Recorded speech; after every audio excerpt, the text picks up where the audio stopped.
When you think of the word practice, what comes to mind? Welcome to the next lesson in Mastering Workplace Performance Online. And you know, when I was growing up, my mom used to tell me, Jason, practice makes perfect. And I would do things rotely and over and over and over again. And one of the things that I've realized in the past several years of my own life is practice doesn't make perfect nearly as much as it makes comfortable. In our seminars, we often talk about the idea that practice makes habit, practice makes repeatable, practice makes easy to do again. So what we're going to do is we're going to step back a little bit, and of all of the activities I do in my coaching and my seminars in this Workplace Performance Online program is to take a look at what you're already doing to identify what you could be doing differently, more effectively, or just better. And so let's dive in. You've got a handout that goes along with this lesson. You're going to want to print that out or at least sketch some things out on a blank piece of paper.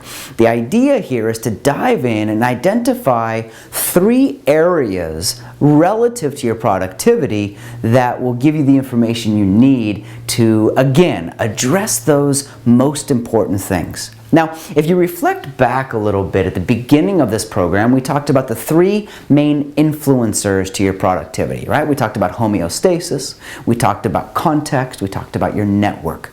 This activity here, this next lesson, is really designed to have you explore what's already going on, what you're already using, how you're already working. Because quite frankly, before we change anything, we really have to have a clear, very distinct and exact view of what you're already doing.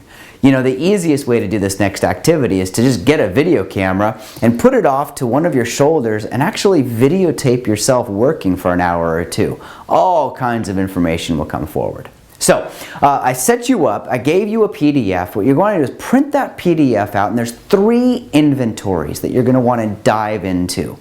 The first one is to identify, and I would say pick a time. Generally, my first coaching on this is 11 o'clock in the morning. Now that time may change depending on your workflow, your habits, etc. But let's just take that as a starting point. By 11 o'clock most work day mornings. Now I'm just taking Monday through Friday for most of the people watching this. That's going to be their general work week. By 11 o'clock in the morning, I need you to identify what you pretty much always do. Right? You always take what kind of transportation into work. You always talk to the same couple of people as soon as you get in the office. You always check what inboxes when you start your day. What are the things that are already in motion, on cruise control? What are the things that you have practiced so many times, it's habit and it's comfortable? Now what'll wind up happening, this is going to take a week by the way, what'll wind up happening is you're going to find that there's probably anywhere between 20 and 40 things every day by the time you get to 11 o'clock in the morning that you're already spending your time, your energy, your focus doing. Now, if you've ever ended a day and you've looked back on that day and you said, oh, I didn't have enough time to get everything done that I wanted to get done. Well, the only option that I know of, the only way around that or to address that is to take a look at what you're doing out of habit, to take a look at what you're doing out of practice, and one of 3 things. Either delete it, don't do it anymore, combine it, see if you can do 2 of those at once, or delegate it to something or someone else. Stay tuned because in the next half of this video, I'm going to give you some examples of those 3. All right, the next inventory. What are the tools? What is the gear that you rely on to get your work done every day, right? Email, voicemail, phone, text messaging, papers, files, meetings. What are all of the resources that you use in order to get your work done? And what you'll do here is you'll create that inventory, and I would say get at least 12. Get at least 12 tools, pieces of gear, systems that you rely on to get your work done. Go through that list, put a star next to the ones that you know really well, the things that you can do extremely well. You know how to make a pivot table in Excel. You know how to blast through your email more effectively than most people that you know. And then put a check next to the things that if you knew how that worked a little bit more, you'd wind up saving a lot of time every day. What is the tool? What is the piece of gear? What is the system that you could learn just a little bit more about? Okay, number 3. What I want you to do is to make an inventory of the things that you could do about once a month that would invite in rejuvenation and revitalization of your goals, your objectives, and your outcomes. Make a list of 12 and then look at that inventory every month for the next 5 months. Remember that 5-day experiment that we talked about? Well, there's 5-day experiments, there's 5-week experiments. This one's a 5-month experiment. Stay tuned, there's a little bit more that I want to talk about, but you have enough information to get going with this assignment. I look forward to reading about what you have to say in the forums. I'll see you soon. Absolutely delighted that you have a little bit more time. So what I want to do is I want to dive in, take another 8 or 9 minutes, and give you a little bit of the backstory and then some of the things you can do relative to this lesson. Now that PDF that you're going to print out, up on the top it says Practice Makes, and then in that white space there, what you can start to do is to create the things that you are already practicing, that you're already doing. Remember, the whole idea of this lesson is before we start making radical changes to your performance, your productivity, your organization, let's first identify what's already on cruise control, what's already comfortable for you. So if practice makes habit, if practice makes comfortable, and by the way, those are the decisions that you get to make as a result of this activity, when we take a look at that first inventory, what have you had done? What have you had focused on? What have you had engaged in by 11 o'clock in the morning most days? Again, reminder, that 11 o'clock is arbitrary. For some of you, it might need to be 7 o'clock in the morning. For some of you, it might need to be 5 o'clock in the afternoon. It all depends on your workflow and your habits.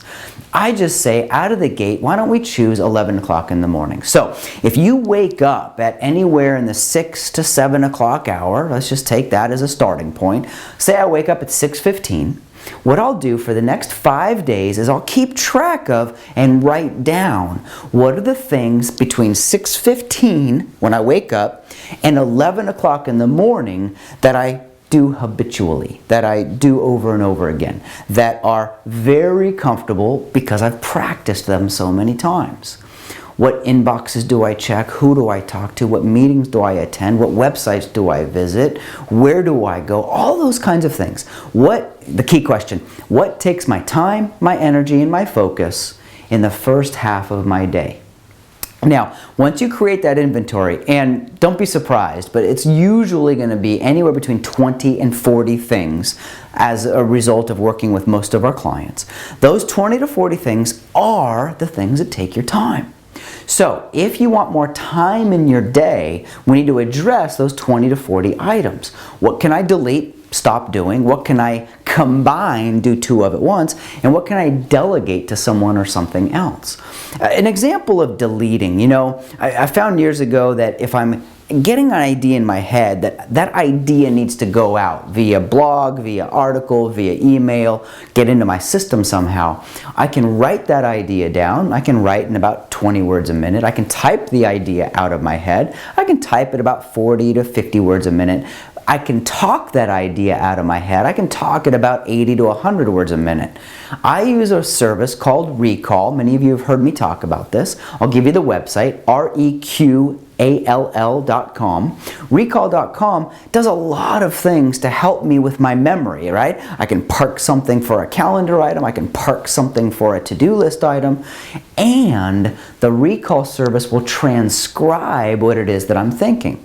So, here I have deleted having to write things down. I've combined thinking with writing, and I've delegated to a tool, to a system, that work of having to take the idea, construct it into a typewritten sentence, and then email that into my system.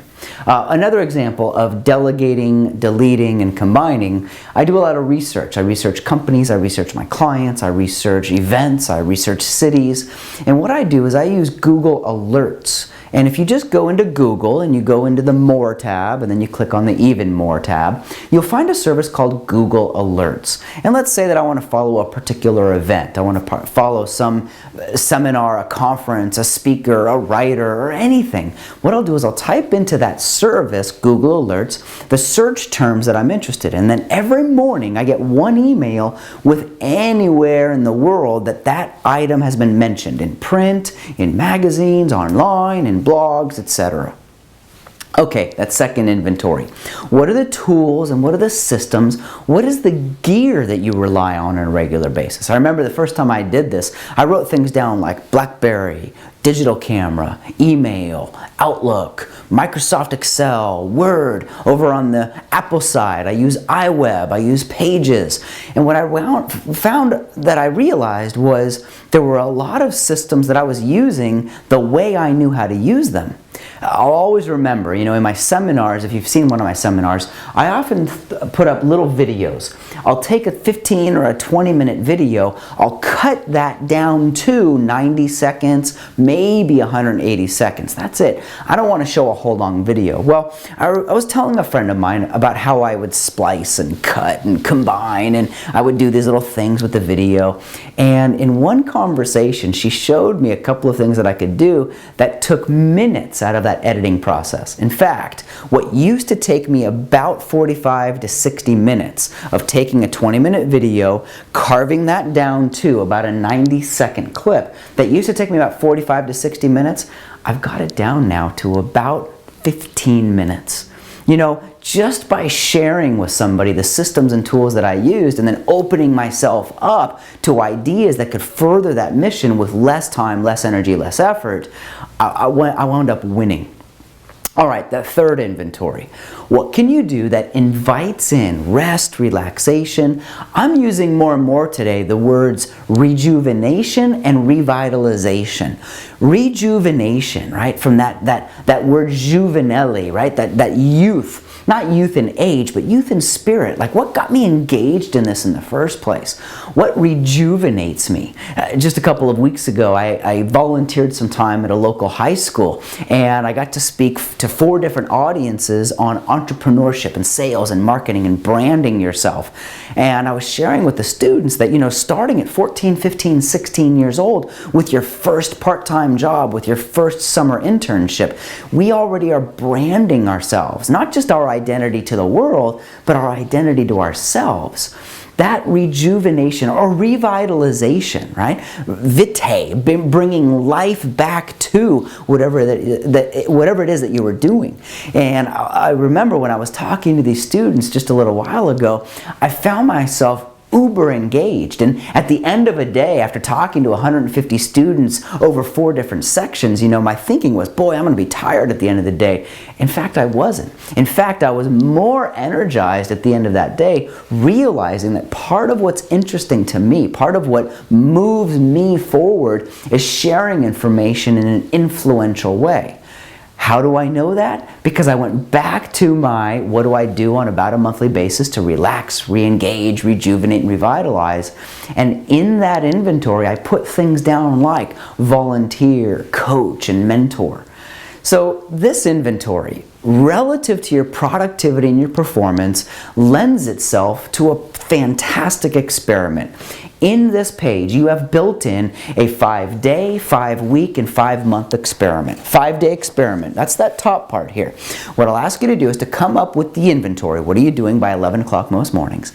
And then every day for the next 5 days, you look at that inventory and you ask yourself, what can I delete? What can I delegate? What can I combine?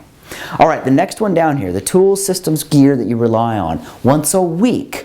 Maybe if you're watching this video on a Tuesday, for the next 5 Tuesdays, stop and ask yourself, is there a part of a piece of gear, is there a part of a system, is there part of a product that if I knew a little bit more about, I'd wind up saving a lot of time every day? That's a 5-week experiment. And then, of course, at the bottom of the page, this lends itself extremely well to a 5-month experiment. Come up with 12 things that you could do Invite in rest, relaxation, rejuvenation, and then look at each one of those about once a month and ask yourself, in the next 30 days, what could I do to get one of those, to move on one of those, to engage in one of those?